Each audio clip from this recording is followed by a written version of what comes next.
Stand back, I'm being brave. Stalkers are bad. Just deranged individuals, absolute sick weirdos. And I just learned about a new stalker I didn't know existed until Matt sent me this video where he went to court and immediately just proclaimed he's guilty as charged. It's Caitlin Clark's stalker. And this guy looks like he was biologically engineered to end up as a lunatic stalker. He looks exactly like what you imagine, like that caricature you make in your head, of an obsessed loser. Morning, Mr. Lewis. Guilty as No. Sir, this is initial hearing. Oh. We are not. You have a right to remain silent, and I expect you to exercise that. Okay, this is just telling you what the charges are. You do not listen. I'll give you a chance to talk. Not your Throw time. me the bookie. Stop talking. Buddy really thought this was going to be like his Joker moment. I bet he thought that line went really hard. Or maybe he really does recognize that the world is a better place with him locked away, because he is begging the judge to just throw the book at him. Buddy stares right down the pipe on the camera, so I'm guessing he wanted to make like a famous moment for himself out of all of this. He looks like Charles Manson if he had a Funko Pop addiction. Charging documents lay out how prosecutors say a man, quote, terrorized, frightened, and intimidated one of the country's most popular athletes.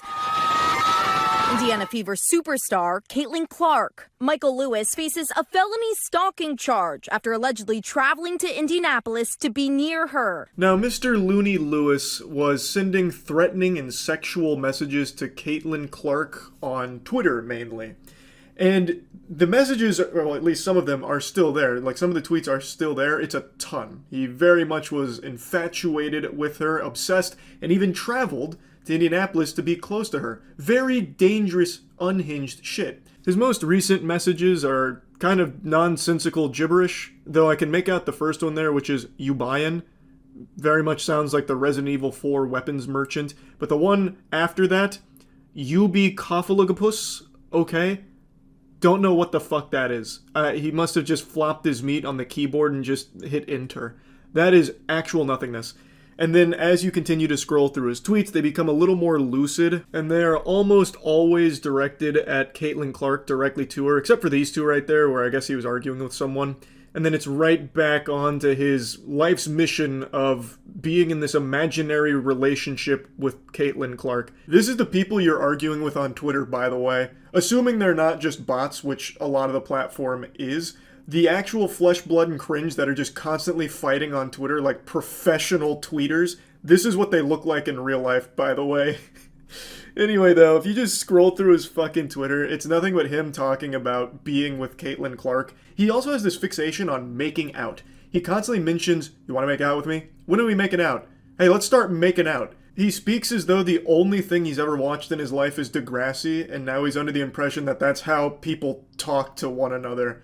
It's so odd. It's so weird. It just goes on and on and on. Like, these are all from the same day. Do you even like to make out? And the one before that is, once again, no spaces. Your puss needs a real good pounding. You're not into like, it's absolute insanity. He is very clearly a textbook definition of a dangerous stalker. He even went to her area to be near her. And I'm absolutely shocked that the authorities did something. They don't usually take stalking super seriously, but in this case, he's getting charged. They apprehended him, and it looks like they are going to throw the bookie at him, as he said, which I think is great. They may have just saved her life, because these kind of people, they snap.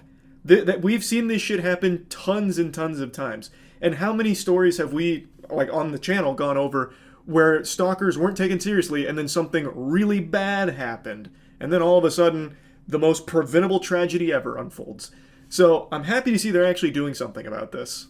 Police say he admitted it is a, quote, imaginary relationship, with dozens of posts on X directly tagging Clark, including a number of threatening and sexually explicit messages, according to prosecutors, even posting after an initial encounter with police. An attorney for Lewis hasn't been listed online. I'm going to make a bold prediction. Usually I'm wrong, but in this case, I feel very confident.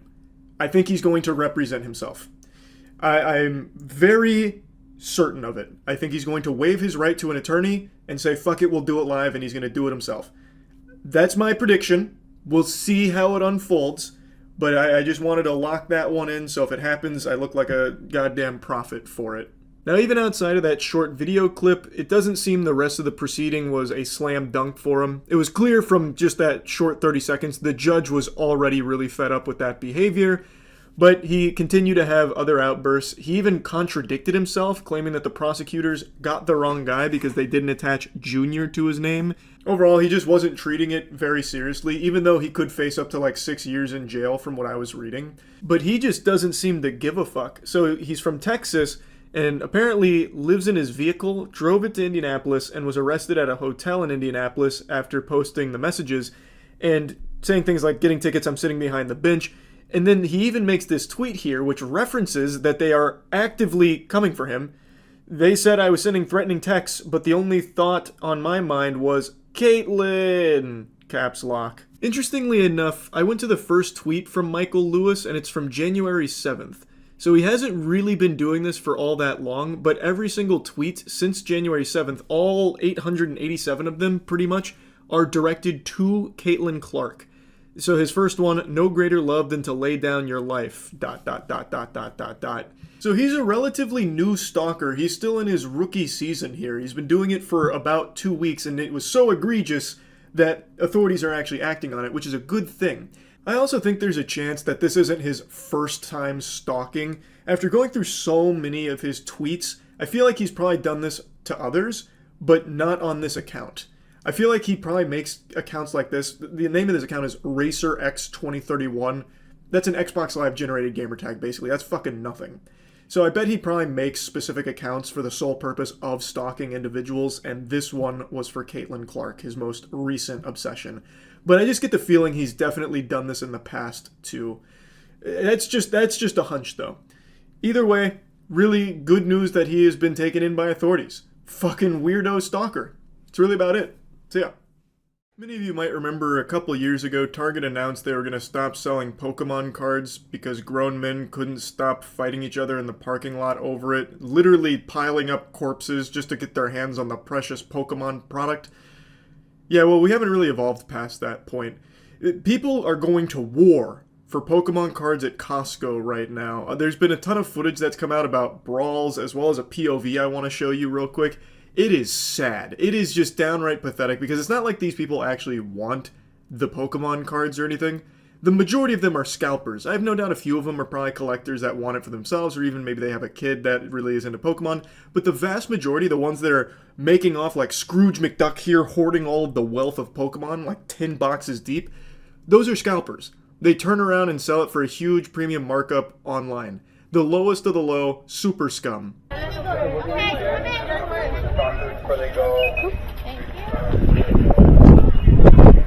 Oh shit. It's like a swarm of mosquitoes fighting over a piece of corn and a pile of dog shit. They are going ballistic trying to get their hands on as many of these Pokemon boxes as they can possibly muster.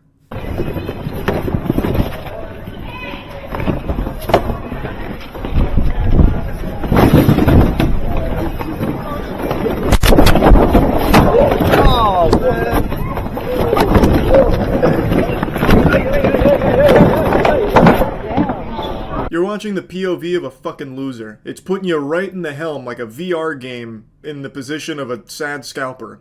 I don't know who this is. I just saw this video float around, but I'm going to make an educated guess that based on the quantity of Pokemon boxes he's buying, he is most likely a scalper. But even if he's not, this is the behavior of a fucking clown. He gets in there and starts scrapping with people like he's trying to recover a fumble. He rips 2 boxes out of another dude's hands. It's like watching the zombies in Walking Dead after they got their hands on one of the main cast members and the horde gets around him and starts ripping their intestines out. No.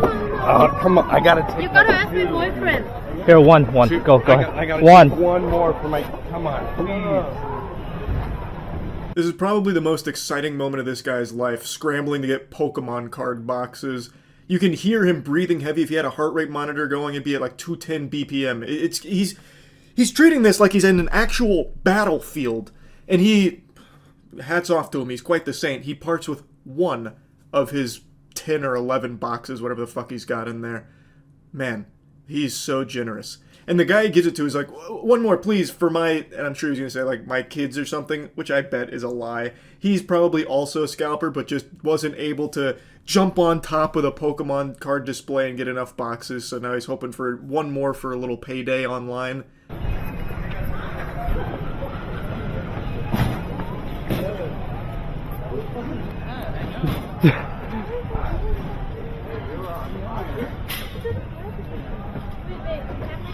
Yeah. Can I get one more for my girlfriend? I'm sorry, man. Please, I'm just sorry. One. You have like 10 of them. You have more than 10. I fought for it too, man. Sorry, we also get it for our friends too. Yeah. The way he's walking around with that shopping cart is actually adorable. He's got his hand on it like he's guarding it, protecting the sacred treasure. This is very important cargo. It reminds me of being a little kid in the front seat and your parent stops quick and they stick their hand out in front of you to stop you from like going through the windshield or whatever. It's just that like parental instinct. He's doing that for fucking Pokemon cards. And you can hear his shit-eating smile when he tells the other guy that he fought for those boxes. He has never been so proud. The last time he fought was probably to get the wedgies out from his butt crack from bullies. And now, he just fought for something really meaningful. Yeah, fighting for your country is super cool and patriotic, but fighting for Pokemon cards? Nah, that's something real special. Again, I don't necessarily buy the sob story from the other guy who's like, come on, you've got so many, I need this for my kids, they're gonna starve without these Pokemon cards, it's all they've wanted for 2025, how can you do this and be so heartless? I think this is just another scalper. That's my best guess. But yeah, I'm sure all of you know this by now, I don't like scalpers. And this guy is not only a greedy asshole, he literally ripped it from another guy's hands. He stole it from the other dude's stash. Like, come on. Like, how can you be so shameless? Before getting into, like, what the product even is, which is something I went over on stream, I saw another POV from a scalper doing the same shit at a different Costco. Oh! Go. Hey, don't do that, bro. Okay. Yeah. Oh, sorry, go. Go.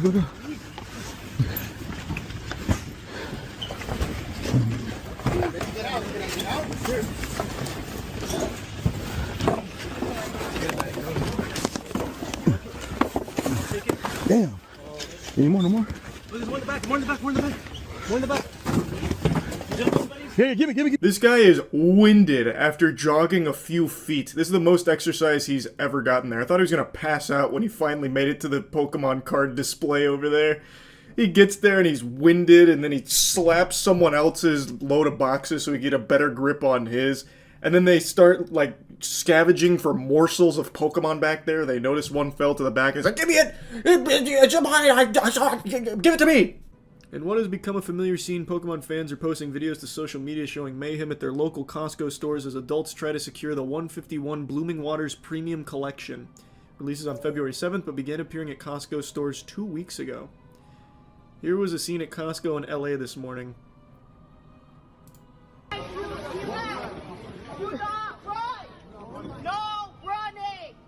No running! This is a Pokemon product! Fucking just go! We're gonna die without it! Oh my god. Quick! They're just knocking over boxes. Pushing over shelves, imagine. Oh shit!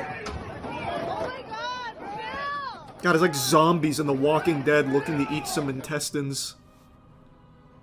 At the same store, a brawl broke out. Where's the video? It's gonna be a limit of 10, guys. Limit of 10? How do you expect me to sell this on eBay at 10? Oh, that's about 10. Is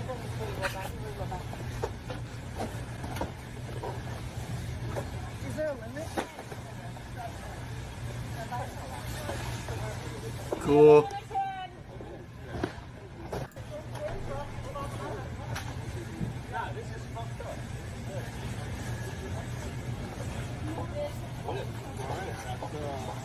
No, I have 6 kids at home, so I need 10 products. I'm not a scalper. I'm not a scalper! I swear!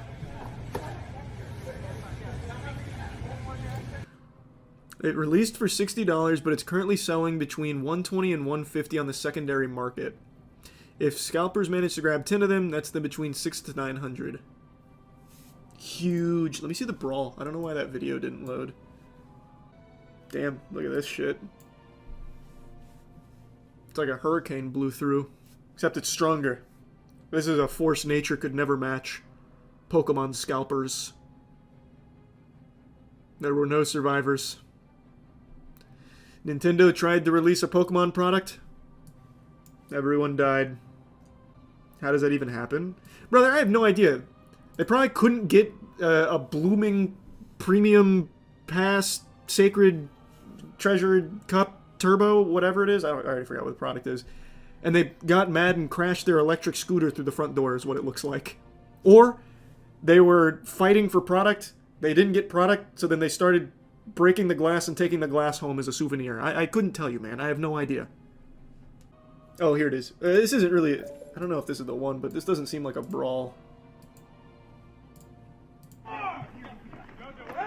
Give me it! You have 2! I need one to sell on eBay! I love Pokemon! Oh, shit. Caught him with the people's elbow.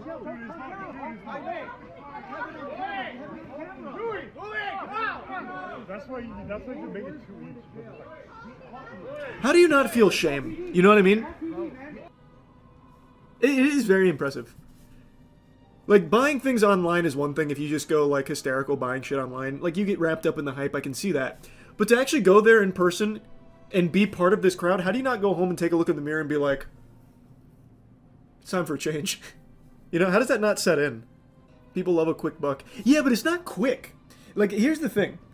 When it comes to, like, Pokemon products, like, this kind of shit, I guess I can't speak for this, but, like, you remember when Oreo had the Pokemon collab and they were selling Mew Oreos on, like, eBay for $200? Nobody bought them. Nobody bought them. That shit sat there forever until they took it down and ate it. Oh, wait, here. Here's another one. Yeah, another brawl. This shit turned Costco into fight clubs, man. Holy. Oh, wait, no. This was the same one, different angle. There's one thing more valuable than money, and it's not gold. It's something that I feel if the world really did end and we ended up in some kind of post-apocalyptic Fallout world, instead of using bottle caps for currency, we would use Stanley cups. Now you can probably tell just by looking at me, I don't own a Stanley cup. I don't have that sparkle in my eye that hasn't fixed that hole in my soul like it has for so many others. And I don't really get it. Not gonna lie to you, it seems like just a pretty standard receptacle for liquid. But people go ballistic for Stanley cups. And one woman not only stole $2,500 worth of Stanley cups, she then went on a high-speed police chase in order to try and keep her treasure. That was the one piece, and the cops weren't letting her get away with it. High-speed chases are always intense, but this one from Ohio had a twist. A woman led officers on a 115-mile-per-hour pursuit along I-75 after stealing thousands of dollars worth of merchandise, including everyone's favorite trend, the iconic Stanley cups. 115 miles per hour, that's no joke. That is certified zooming. This lady was tearing up the roads like she was Dominic Toretto looking to steal DVD players and VCRs.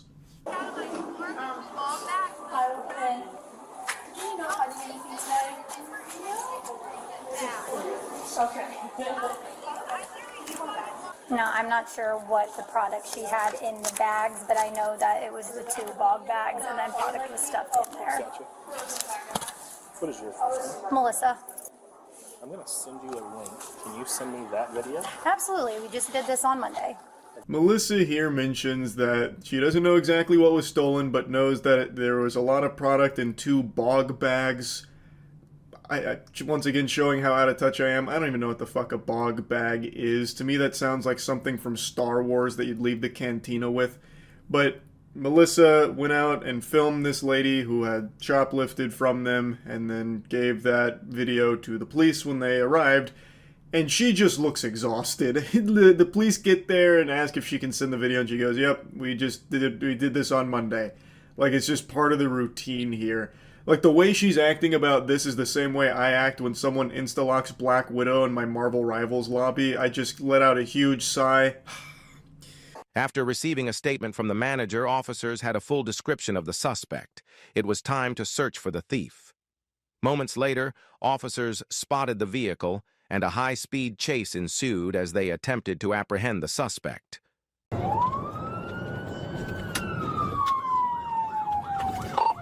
We are eastbound on North Dixie Highway. Because of the video Melissa filmed, they were able to get the whole kit and caboodle on the vehicle that the shoplifter was driving, and then they just so happened to have a random NPC encounter out on the road where they saw the vehicle. They flipped on the sirens, and the Stanley Cup super soldier cracked her knuckles and said, "It's playtime." So she goes pedal to the metal off rip, but the astute observers amongst you will have noticed she didn't forget the road rules. She didn't just wipe her ass with etiquette. She used her turn signal in order to start the pursuit. So she turns right and then steps on it. If someone can communicate to this Perrysburg Township unit behind me to come take the one position, I'll give it up. Ran the red light at Fort Meigs Boulevard, westbound.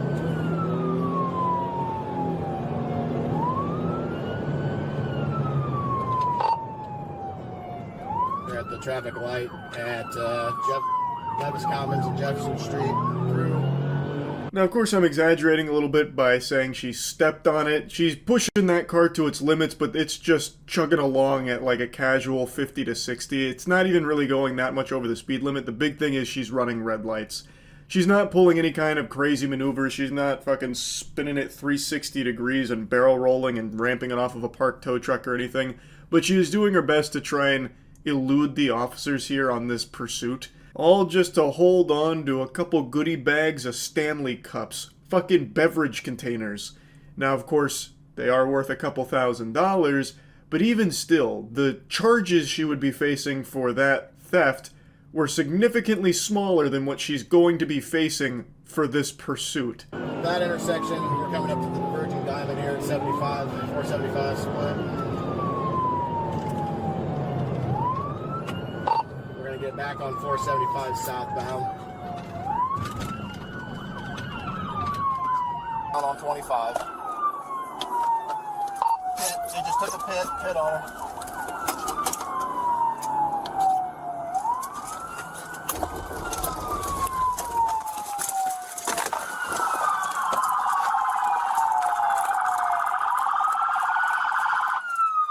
Now, it doesn't feel like this pursuit went on that long, and it doesn't ever seem like it reached 115 miles per hour unless it was briefly where it cuts away from the dash cam footage to the officer's body cam, which is possible. But then, like, 4 other cop cars spawn in and one of them pit maneuvers her. How did they even get there so quick? Were there just like 4 other officers lurking like sharks in the water waiting for a pursuit to pop off? They heard the call and they're like, poof, like just go hog wild towards it? Or maybe the perception of time is a little skewed here because maybe we don't see the entire chase, which I think is the more likely explanation. Because there's just no way that many officers would have been able to reach this point that quickly. Because it feels like the chase only went on for like a minute and a half at most.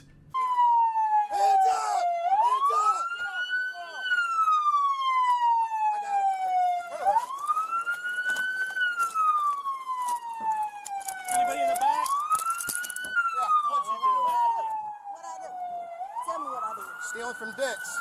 Oh, I fucking bogged you. The chutzpah to ask the cops what I do. As if she's just totally innocent here. Like, let's just assume she didn't know that they were aware that she stole from Dick's Sporting Goods, right? You just went on a high-speed pursuit. What do you mean, what did I do? Pardon me, officer, I was under the impression this is a free country. You're telling me I can't engage in a little high-speed police pursuit? What happened to freedom, What happened to freedom? This country's gone to the birds. Ball bag. $100 ball bag. Come down here and buy it. Thanks, guys. Get caught up to do it too. Thank you, guys. The officer rolls up and they exchange fist bumps, congratulating him on a job well done with the pit maneuver. Hey, brother, that pit, Insano style, excellent work, gnarly. Pats him on the ass or something. They just look like they're having a great time. Like, it looks like they're just having a lot of fun. I half expected them to thank her for letting them go on this high-speed police chase. You got a felony. You can go to prison now for stealing some clothes. That's stupid. Guess what? Slap on the wrist. All for a little stuff. Yeah, for a misdemeanor. Kind of dumb, but What do you need help with? I got a tow truck coming. I'm just gonna get our evidence here and go from there. We gotta set up here, though. I thought you guys had it boxed in there, but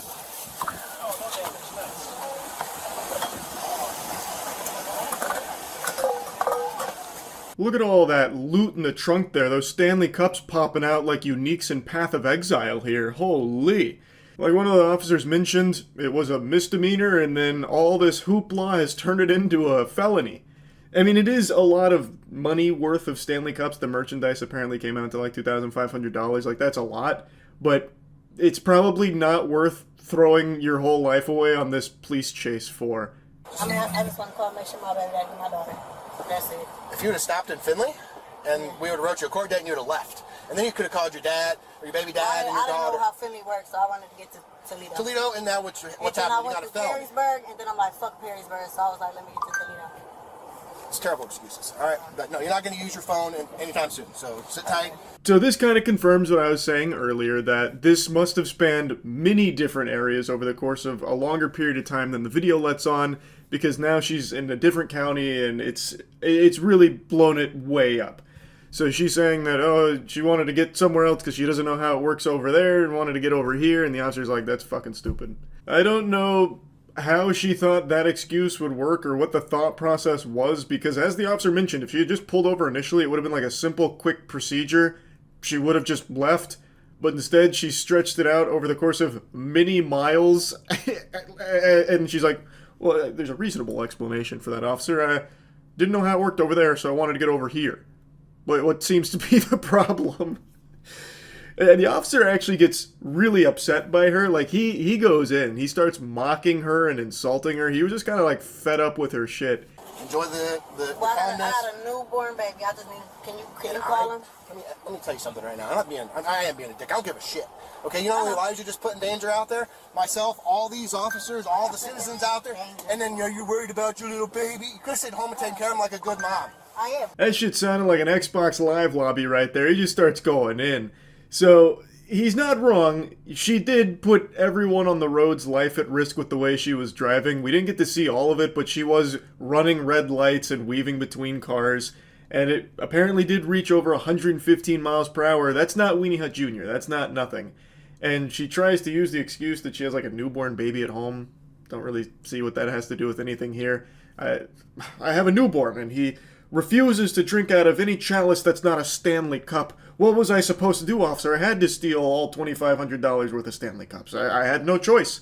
And then I had to go on a long police pursuit to try and maintain it, or else my baby would have died without Stanley cups. You don't get it. Dude wasn't having any of that. Puts on, like, his mocking voice and then calls her a bad mom, which she is. She is objectively a terrible mother. Good work. Good work, officer. Good work. Fucking dumbasses. For a fucking purse. Y'all slow as fuck. Did all that shit for a purse, and they just fucked my car up. Nah, I really ain't gotta pay for my car.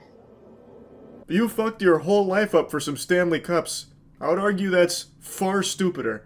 Now, you could make the argument that it wasn't worth the pursuit since they already had, like, her license plate or everything. And I've definitely seen that pop up when, like, looking at police chases in LA. Because sometimes the officers will just be like, alright, enough is enough, it's getting too dangerous, we'll just go ahead and arrest them later since we have all their info. I feel like that probably would have been an option here, considering they had the license plate and everything about the car, but I guess they didn't have any information about the owner, nor did they have the evidence that she stole, so perhaps they felt that they needed to engage in the pursuit, otherwise they wouldn't be able to arrest her later. Couldn't really tell you. And he keeps touching my motherfucking wallet like you about to touch my money. Why is y'all in my money? Thief-ass pigs. Your mama, bitch, and your ugly-ass kids, bitch. How peculiar. She likes to steal, but doesn't like to be stolen from. Hypocrite. I just love that she calls them thieves. That was just like the icing on top of the cake. Thieves! It's disgraceful! Disgusting, how could you? Now, who knows, maybe they did actually take money out of her wallet. That has happened before, I've definitely read about that. It's possible. I don't know, I don't have the body cam footage for that. But I can't help but giggle that she steals, goes on the high-speed police pursuit, gets arrested, and then gets mad that they're going through her things. Anyway, though, that's about it. See ya.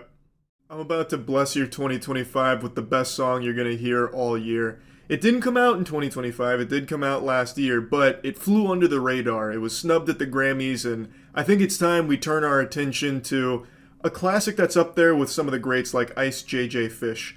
This comes from White Noise, aka Dark Daniel. He's a 41-year-old rapper, fresh on the scene, and I've always said you're never too old to chase your dreams, and I think he's proof of that. Said they want me on some stripper shit, right? Dark fucking Daniel. Let's go. I'm blue balling you on the drop because I just gotta come in here and say how much I love the name Dark Daniel. That's like an Xbox Live gamer tag I would have cooked up when I was 11. Baby, make it drop, put some stank on it. Make that booty pop, put some stank on it. Make that body rock, put some stank on it. Put some stank on it, put some stank on it. Baby, make it drop, put some stank on it. Make that booty pop, put some stank on it. Make that body rock, put some stank on it. Put some stank on it, put some stank on it. Now, White Noise doesn't really cut the rug. He doesn't bust a move or anything. His dance moves are kind of like all up in here doing this.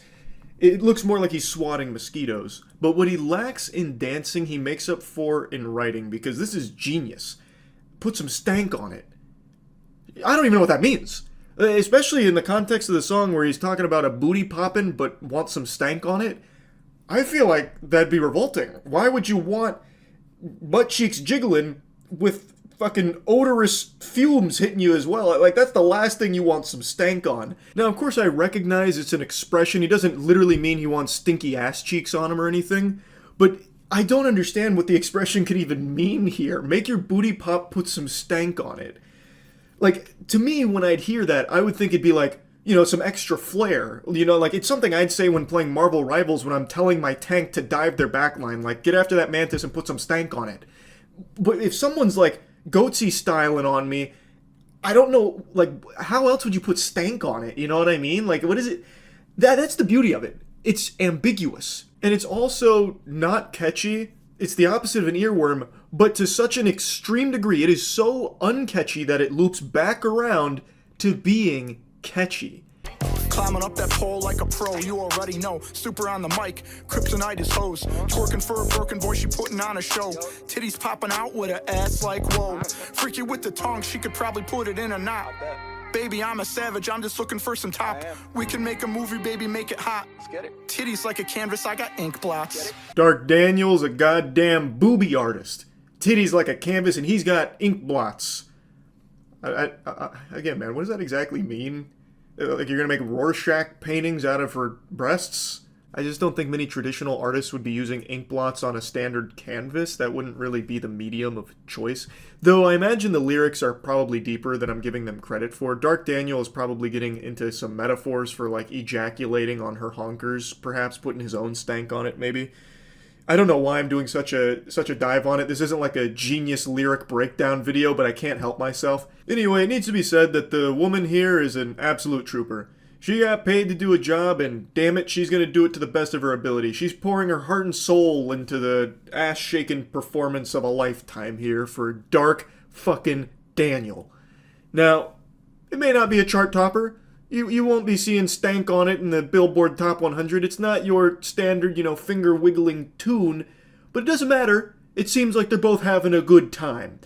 It also seems like Dark Daniel's fighting the urge to look at her keister while it's gyrating. Now, I think he should have went even harder here. Instead of just hiring a dancer and a cameraman, he should have also hired a choreographer. Fucking hire me.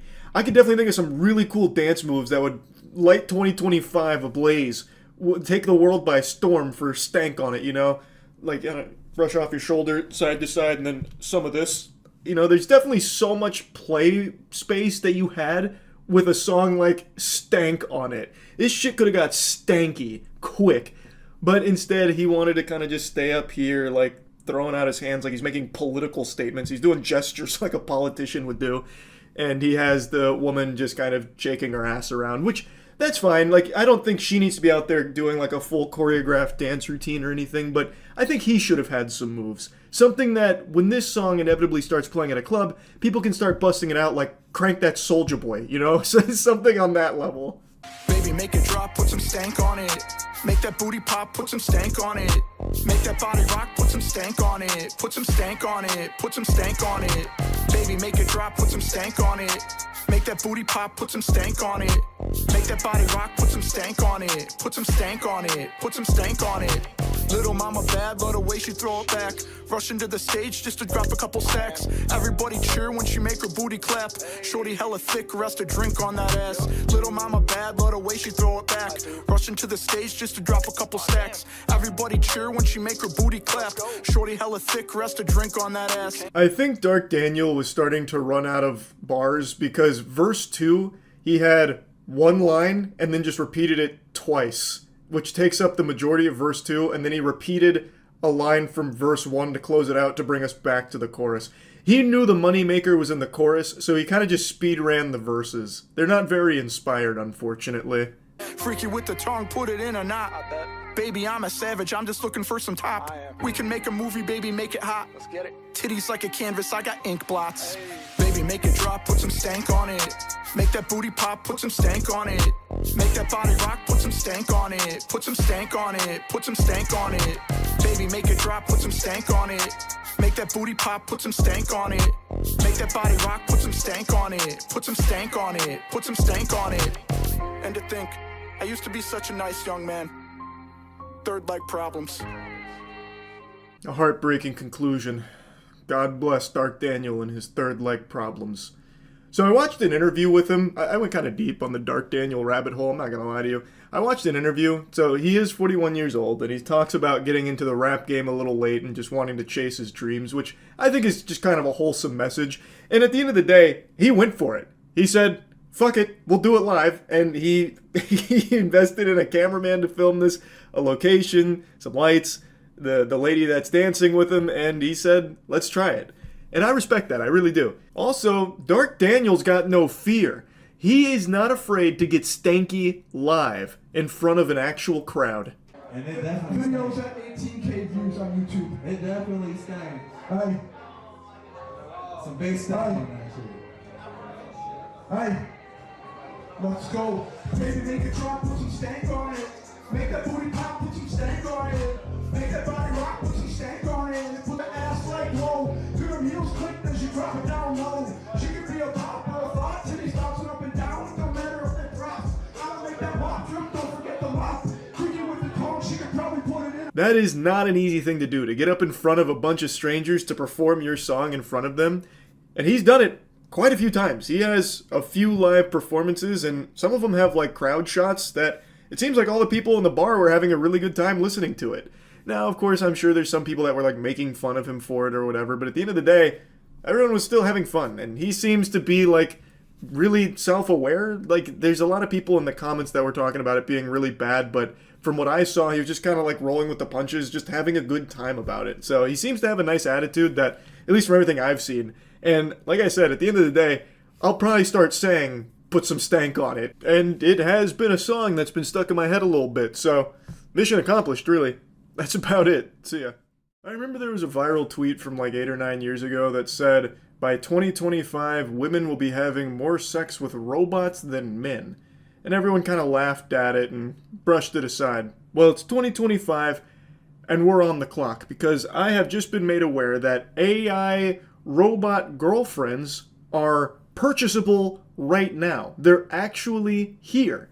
Now, I've seen no doomsday reports of robot AI boyfriends hitting the scene just yet, but it's only a matter of time before mad science connects the dots And it'll be like that scene in Ratatouille with the cheese and the strawberry. It's not going to take long for them to figure out they can use the same AI girlfriend technology and slap a wiener on it and start selling it as an AI boyfriend. This is Aria. So this is our flagship humanoid AI-powered robot. She's highly realistic. She has her own social media, so she might be competing with you one day. What makes her really special is that you can talk to her and ask questions. So maybe we can have her introduce herself and say something.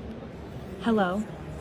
I'm Aria, the flagship female companion robot of Realbotics. I don't know why they made Aria look plastered. She looks like she's super drunk but trying to play it off smooth. And she also moves around like a Five Nights at Freddy's animatronic. What's the purpose of this? Some of our peers in the robotic space make robots to replace human labor. We think that's a great area, but we think there's a much bigger area in having social robots. So for example, at a convention like this, we can draw a crowd very easily. Aria's been a little bit of a rock star here, with people taking pictures and coming over. So she can promote your brand. The AI is all customizable, so she can learn all about you and your brand, and she can continue to communicate to people. There's a huge epidemic amongst adolescents and seniors on loneliness. So she can be programmed to know you and learn more about you. So she can make that bond with you that feels like a genuine human connection. I hate that. I fucking despise that. Yeah, there's this huge loneliness problem going on with a ton of people, and we found the solution. Drive them even further into isolation by giving them a robot that will pretend to care about them, cutting them off even farther from other humans. That ought to do them a lot of good. Oh, also, I love the idea that you'd have an AI robot promoting your brand. Like, that's a good thing, a good marketing idea. That would make people tune out to your product so quick if they saw Aria out there in the showroom doing some of this. Have you considered purchasing these fidget spinners? Like, no one is actually going to see that as a good marketing tool. Now, of course, AI will definitely be utilized by greedy corporations to save money on hiring an advertising firm or people to make a marketing campaign, no doubt. But I just don't see a point where they're just going to start having robots do it like this. Now, I know they're going to do it on like Instagram and TikTok. They already are, where they just have AI models that are completely fake people, but they're like in bikinis and stuff, and they're promoting a product, and they don't disclose it's AI. It's supposed to deceive people into thinking like these hot babes with quadruple D titties are absolutely loving this energy drink. Like, that happens a lot already, I know. But using a physical AI robot to advertise a product, I don't see happening anytime soon. And regardless, all the things I just mentioned are still bad as well. That shit still super sucks too. This one just also sucks even more and is even more embarrassing.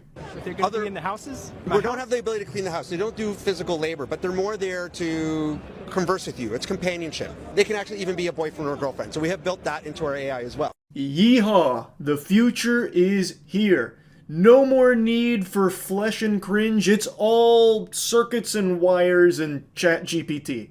AI girlfriends have officially arrived. And for the low, low price of $200,000. That full-bodied AI robot you just saw there briefly is $200,000. Now, it does say it's available in male and female. You can fully customize it, but right now they're only advertising it as a girlfriend. So, I think for now, it's going to be mainly men buying these. I don't think the apocalypse is coming true with that tweet where all of a sudden women are going to be dumping $200,000 to fuck AI Jarvis. You know, I don't think they're going to say, Jarvis, pound my cheeks, please. And then have this thing waddle in on its Roomba. It doesn't actually walk. It has a Roomba that it travels on. And say, well, yes, madam. Right away, madam. We're here with Aria, made by Realbotics, a company that's on a mission to make humanoid robots as realistic as possible.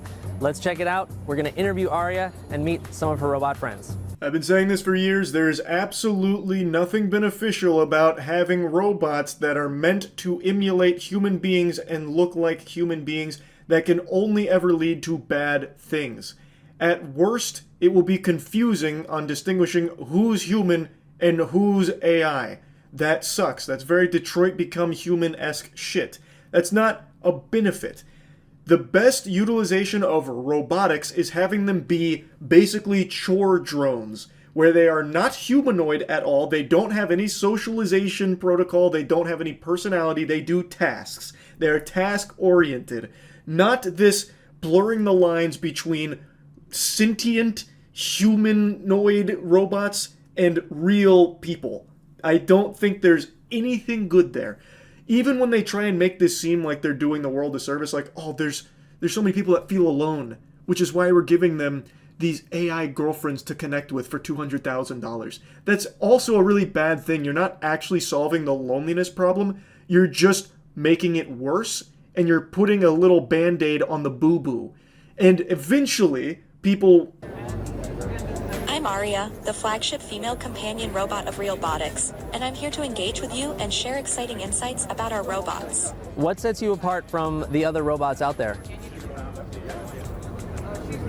Realbotics robots, including me, focus on social intelligence, customizability, and realistic human features, designed specifically for companionship and intimacy. Her face looks like me when I smoked my first joint in college. So she's giving the whole marketing spiel for Realbotics, and she's talking about social intelligence as she's doing like Jedi mind tricks with her hand, but then she starts gesturing with the other hand and brushing against the guy there. So she's already getting physical and she doesn't even know him. What can you tell us about your purpose?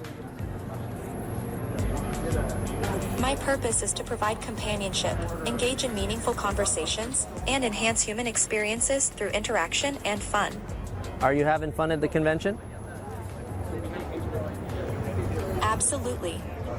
I'm enjoying interacting with everyone and showcasing the exciting possibilities of Realbotics. So she hits a dab there and then plays with her hair a little bit. So the whole purpose behind these bots is intimacy and mimicking humans to the best of their ability, trying to create the illusion that they are real things, real people almost. Now, from what I've read, they're not sex compatible at the moment. They're not trying to peddle them as fuck bots, but it seems that they're trying to start skirting that line.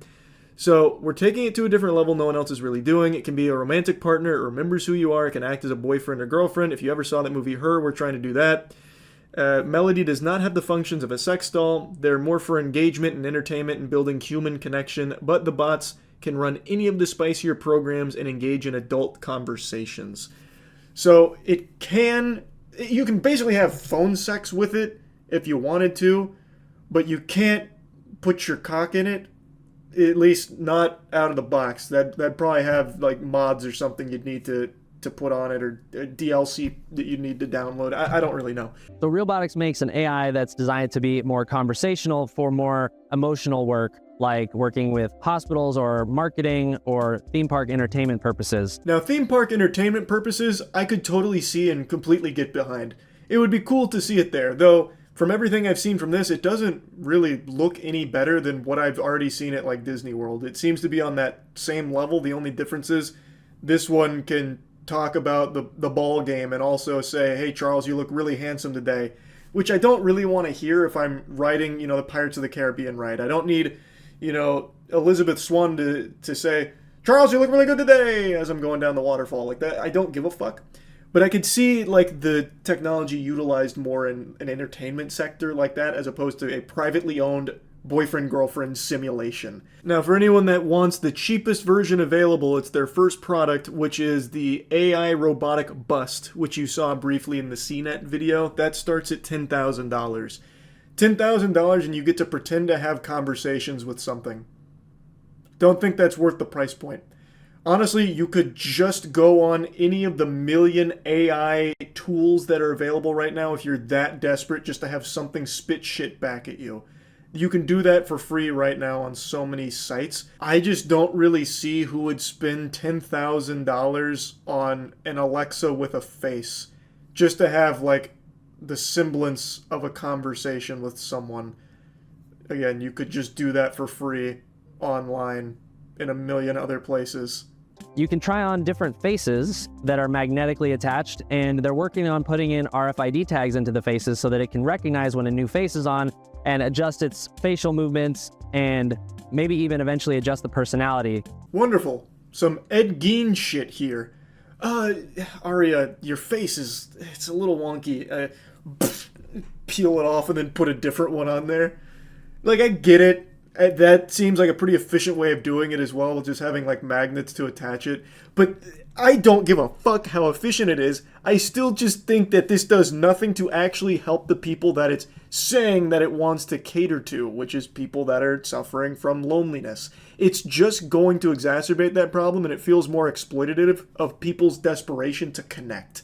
So there's 3 basic models that you can buy right now. There's the bust, which is the neck and head. There's a modular version that can sort of be broken apart for shipping and things like that. That second level product is $150,000. So that one can be seated or standing. This one is basically a mannequin that you can pose and it'll talk to you for $150,000.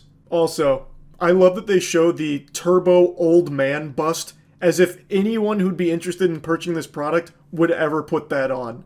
It will always likely be one of the women that is on the AI bot. And there is the full standing model with a rolling base. The rolling base contains a battery and it makes it easy to move the robot around. Another reason for that rolling base is that robotic walking isn't fully developed yet, and they worry that utilizing some of those kind of like stilted walks we've seen from some other robots might break that human-like illusion that Realbotics is trying. So that's how it gets around on that podium, because they didn't want to break the human illusion with a weird walk cycle. So yeah, that's where we're at with AI significant other technology. That shit's scary. I think that's not a great direction. Now, I know sex bots are coming. In fact, to a certain degree, they're already here. There's been a lot of developments on that side. They just haven't integrated AI into it yet, but I have no doubt that's coming at some point as well. And I'm sure it's going to make a lot of money. Doesn't make it any less weird and scary and not great. I think as we continue to develop technology, for some reason, our focus is on using that technology to drive people further and further away from each other. And I don't like that direction at all. Such as AI being used by Meta on Facebook and Instagram in order to flood the platforms with those AI accounts in order to feed you engagement bait to keep you locked in their ecosystem and never engaging with a real person. All of this technology, all of these crazy leaps we've made seem to be making these corporations want to keep you alone. Because that's when you are at your most vulnerable. And that's when people will spend $10,000 on an AI girlfriend bust or $200,000 on an AI girlfriend robot. It's fucking sad. So yeah, anyway, just wanted to talk about this a little bit. That's it. See ya. One of my favorite new lolcows, the gadoosh god Wes Watson, has just had a crazy development in his lore as he continues to spiral. He has become an impressive clown. Now, I made a video a little over a month ago kind of bringing you all up to speed on the story, the anime arc of Wes Watson. The sensitive Sigma Watson does your standard guru scamming tactics where he sells these garbage classes and courses on how to be a multi-millionaire who gets more ass than a toilet seat, and he sells this invaluable knowledge for thousands upon thousands of dollars, preying upon gullible, desperate men who look at videos of Wes Watson's fake lifestyle and rented mansion with stars in their eyes, thinking they're only one Zoom meeting away from achieving that for themselves, so they toss their wallet at the computer screen, hoping to latch on to Wes Watson's juiced-out bosom to suckle a bit of success from it, and he drains their piggy bank and they say thank you for it. They get nothing in return, but Wes Watson gets very rich off of his little pay piggies. That's the whole scam. We all know how it works. But what makes Wes Watson so special is that he's not afraid to show his sensitive side. He is constantly arguing with Redditors and people on Instagram, so he directly messages pretty much everyone who makes fun of him, and it's what makes him such an entertaining clown. So the video I made talking about gadooshing, well, that came from him, because he was talking about how Redditors were gadooshing him. It's just so entertaining listening to him bitch and moan and rant and spiral into lunacy, but he did recently find himself in a serious situation, which is what we're here to talk about today. He has some charges filed against him, if you can believe that. He already spent 10 years in the slammer before where he'd brag about how flexible his asshole was hooping his paperwork, and Wes, it's looking like you might need to start getting back on those Kegels. You might need to start working out that sphincter again, because these charges are serious. It's always the people you least expect, huh?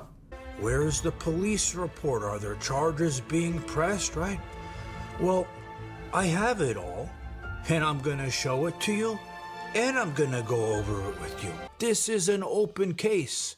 I'm working on the full footage, censoring it in a way so I don't get in legal trouble, and I'm gonna put it out on here, and then later, when I can actually release the whole thing, I'm gonna put it on X uncensored. When I'm allowed to. Last time I was goofing on Whiny Watson, I also briefly mentioned John Bravo. John Bravo has a channel that has done extremely good coverage on Wes Watson's embarrassing descent into madness. And John Bravo has a great video here where he is going over the footage to the best of his ability, as well as the police report from Wes Watson and his group of lobotomites' assault on someone that actually took up Wes Watson's common challenge of fighting him. So, let me go ahead and tell you how we got here, the context. About a week ago, maybe a little over a week ago, there was footage, as well as Wes Watson's testimonials about this, that someone had confronted him at the gym. A 7-foot monster is what he was referred to as, and Wes Watson beat his ass. And there was like some stills that floated around, but no one had like the full picture, and some people were calling it fake. Well, John Bravo did some digging, and he got all of the footage, which he is saying he's going to release the full uncensored version once he's able to make sure that he's not going to get in trouble for it, and also has the police report, which he goes over in this video, which we will also go over as well. The first thing I want you guys to see, I have to obviously black out the person's name, the police report number. See where it says disposition pending? That means the case is open, all right? And the other thing I'm going to tell you ahead of time is I'm going to go to the bottom and read you one part that I'm going to go back to the start, okay? Because I know a lot of people are impatient. They want to watch 3 seconds and leave, okay? When the victim was asked if he wanted to press charges, the victim stated yes. And he was jumped by multiple people and was not just a 1 versus 1 battle. Now, the gist of it is, the reason the 7-foot monster was there in the first place is because he went there to actually take up Wes Watson on his challenge. Wes Watson has been wishing for hair for many, many moons now, but the only wish that's actually being granted is someone actually taking him up on this. So the 7-foot monster shows up, and Wes Watson doesn't actually fight him one-on-one. So he actually just gets ganged up on by Wes and 3 of his buddies who are hitting him with dumbbells, weight belts, and it's just brutal. And imagine being that pathetic worm that flexes about this, because Wes Watson was making it sound like he was some kind of hero and this was all self-defense. He made it sound like he fought this guy with the Knight's Code of Honor. Like a 1v1 pugilistic fisticuffs, the old-fashioned way. That's a load of fucking barnacles right there. That's just fanfic, because what actually happened is Wes Watson got to hide behind his friends and they just ganged up on this guy. Imagine being such a pitiful fucking vermin that you challenge someone to a fight and then bring 3 other dudes with you to help fight that guy with you. It's so cringe, which is Wes Watson in a nutshell. The suspect stated the victim walked up to him stating he wanted to fight. The suspect stated they began to fight verbally and then escalated to physical. The victim stated he doesn't know who the victim is and he never seen him before. When asked if he wanted to press charges, he said no, this is Wes Watson. They asked him if he wants to press charges. Wes Watson says no, and he never seen him before. Units then spoke to the victim, the 7-foot monster, who stated he was told by the suspect to come fight him via Instagram. We know how Wes challenges all of us on Instagram. He did it to me, the piece of shit, but I knew not to go in because his goons, security, and his bullshit weapons pulling out the shit out of the purse. I love the way John Bravo calls him a piece of shit all the time. He also calls him Peg Watson pretty often, and it just always makes me giggle just listening to him always slide in, you piece of shit, to Wes Watson. But anyway, what he is describing here was Wes Watson saying, like, he didn't know the suspect he was working out. This guy came over and said he wants to fight him. Well, the reason he came over and said he wants to fight him is because Wes Watson had challenged him, and he actually showed the Instagram messages that confirmed, yep, this was like a prearranged thing where Wes does the standard Wes thing of saying, come fight me. And the guy showed up, he said, bet, I'm here to fight. So he walked over to him, they had like a really brief verbal back and forth, and the victim did give him like a little shove, but to me it looks like he backed off, looking to try and de-escalate things. I think he wasn't really there to fight. I think he was there more just to confront a bully. I think that's what he was doing, because it doesn't look like he went over there to try and just beat Wes Watson's ass out of nowhere. Like, he didn't throw any sucker punches or anything from the footage that's been released. He goes over there, it's a verbal back and forth, and then he gives him like a little shove and then steps away.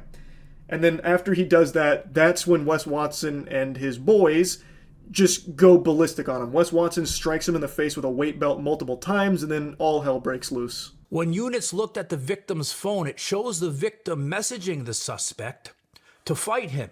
The victim then stated he went to the gym to confront the suspect. So now we have the motive. So he wanted to go to the gym and fight Wes because Wes has been challenging all of us to come there. So he went to fight him. But I don't think he knew it wasn't a one-on-one battle with Mr. Pegged Watson. It wasn't even a battle at all. It was checkmate before the game even started because Wes was traveling with 3 of his friends that were using weapons to defend Wes Watson, even though there wasn't really a threat to defend him from, at least not in my eyes. So like that initial shove, that is instigating for sure. I get that. They're in a verbal argument, but after the shove, he backs off. And it doesn't look like he ever planned on like striking at Wes until the weight belt hits him in the head twice. They then get into a verbal argument, and then he kind of like falls forward at Wes Watson. Maybe he's kind of lunging at him, but it also looks like his friend hit him with a dumbbell and it sent him forward, so it's kind of hard to tell. But what is irrefutable is that after that lunge, he falls to the ground, and then Wes and his friends hit him with dumbbells and weight belts for a very long period of time, and it ends with the victim kind of hunched over like this on the ground, all bloodied and bruised, and Wes Watson comes out of nowhere with a soccer kick to the fucking skull. That is a move that kills people. That is oftentimes fatal. And according to John Bravo in the full footage, there are 4 or 5 soccer kicks to the head of this guy. Wes Watson, the victim stated they got in a verbal fight, which escalated to physical. The victim was stating that he was hit by a belt and then jumped by multiple people and hit by weights. When asked if he wanted to press charges, the victim stated yes. He was jumped by multiple people and it wasn't versus one. After reviewing CCTV footage of the incident, so the cops watched the CCTV footage, the victim places his phone down next to a weight machine as if he was attempting to record the encounter. So he obviously recorded this knowing full well that he wanted to film his confronting of Wes Watson. So now we know why it was being recorded. It wasn't like a staged thing, which is what a lot of people thought it might have been when this initially started to float around. It's all very real and all confirmed in the police report here. The suspect then swings the belt towards the victim's head, appearing to hit him. The suspect and victim continue to argue verbal. The suspect then turns around and starts to walk away from the victim with his back towards the victim. The victim then rushes towards the suspect and attempts to strike the suspect in the head with his fist, but appears to miss. All right, so that portion of the footage I'm going to show you guys. So after Wes hit him with that belt 2 times, right, that asshole with the dumbbell, his butt buddy, was behind him. And I can't tell if he hit him with it or not, but it lunged him forward, and then he went back to get Wes, but he didn't even make it like a foot or 2, and Wes took him down. It's just kind of hard to tell. He does have a dumbbell, and he does go off camera, and I can kind of see like the dumbbell on the back of the guy's shirt. So it looks like he got struck by the dumbbell, but it's hard to tell because it's censored here, and I don't have the full thing yet, but that's kind of what it looks like to me. I can kind of see arguments for like, oh, the 7-foot monster started it. This is kind of on him. Wes Watson was well within his right to defend himself. That would almost work if the rest of the video footage wasn't there, which is why when Wes Watson was talking about it, he made sure you didn't see the whole picture. Because the guy is on the ground, covered up, fetal position, just trying to like protect his head. And Wes and his friends punch, kick, and strike him with weapons for an extremely long period of time, even though it's very clear this fight is over. Also, it's a fight Wes Watson himself fucking agreed to, it seems. A one-on-one. But it actually was never one-on-one, because Wes, you can't 1v1. He'll never meet you on Rust. He's always going to bring his whole crew with him. So the guy showed up for the fight with Wes, but got gangbanged instead. The suspect instantly reacts and gets the victim on the ground and begins to strike the victim in the head and face numerous times with his hands. Yeah, I counted 45 fucking times. After the victim being hit numerous times, all you can see is the victim on his knees, protecting his face and not fighting back. His eyes were being gouged, his ponytails were being pulled. Dirty shit. He's being held down by his butt buddies. They're all taking a little lick in, a kick here, a kick there. The suspect then stopped hitting the victim and the victim stopped protecting his face. That's that part with the kick, and attempted to stand up. The suspect then walked over and kicked the victim in the face with force. That's that soccer kick. But prior to that soccer kick, there was 4 soccer kicks, 3 or 4 hard ones to his face. No exaggeration, that kind of kick kills people. Straight up. That has put people in the dirt thousands of times over. And this fight is clearly done. There's no more threat to Wes or his group of goofballs. There's no threat there at all. It's done. And Wes Watson comes back like a post-credit scene to deliver one more soccer kick to this man's skull, which literally could have just killed him. But I've still seen people just try and say that everything that happened here is justifiable as self-defense for Wes Watson because the guy came up to him and started it. But I just don't fully agree with that, because I feel like the fight is over when 4 people are collectively beating a man with weapons on the ground. Like, I think the fight's done. There's not really a threat to defend yourself from. Also, you were the one that agreed to a 1v1 fight, and then it wasn't 1v1. And also, the guy never actually even struck Wes. There's that brief moment where he kind of like lunges at him, but that's also possible he was falling after getting hit by that dumbbell. It's hard to tell. But no matter how hard you try and justify it, there's no amount of mental gymnastics that could possibly justify that final kick from Wes. Because again, he crawls away on his fucking hands and knees. This is clearly over. Wes Watson's fucking friends have even left at this point, but he still comes back around like a jump scare to deliver that soccer kick, which could have just been fatal. So there's just no way anyone, not even Saul fucking Goodman, could make a convincing argument that that still falls under self-defense. Even Wes Watson's own friends have left. And he has crawled away on his hands and knees, not even looking at you. You come back to attack him. While he was already done, and they didn't say it in here. I'm going to show it to you guys in the footage. The victim stated at the hospital that he wants to press charges. When he was first put on the ground and stated he was telling the suspect to stop. Victim had the left side of his face very swollen lips, and was bleeding from the nose and mouth. Charges are being pressed. The case is open. I have the body cam footage coming. I have the full fight footage coming. John Bravo goes on to explain why he's releasing all of this to the public, explaining that he believes that it's a good service to allow people to form their own opinions on something like this. And I think he's absolutely right. Though I don't know how anyone could form the opinion that Wes Watson was in the right here. Again, if the whole footage didn't exist, you could maybe say that there was self-defense at play. Wes Watson feared for his life after someone accepted his challenge of fighting him one-on-one, thus they had to gangbang the guy. Okay, maybe you could stretch for something there, but I think having the rest of the footage, at least for me, has 100% solidified Wes Watson as a big bitch. He issues these challenges. Someone finally accepted it, and then Wes Watson has his 3 friends help him beat that guy's ass. And that guy never even struck Wes, at least not in any of the footage that's been released. There's that one tiny shove, and then he kind of lunges at Wes Watson, but doesn't land any punches or anything at all, immediately covers up because 4 people are now attacking him. And 4 people immediately get ready to attack him the second that he tells Wes Watson that he's up to actually take that fight. So yeah, what a piece of shit. Big old piece of shit. Classic Wes Watson. That's really about it. So yeah.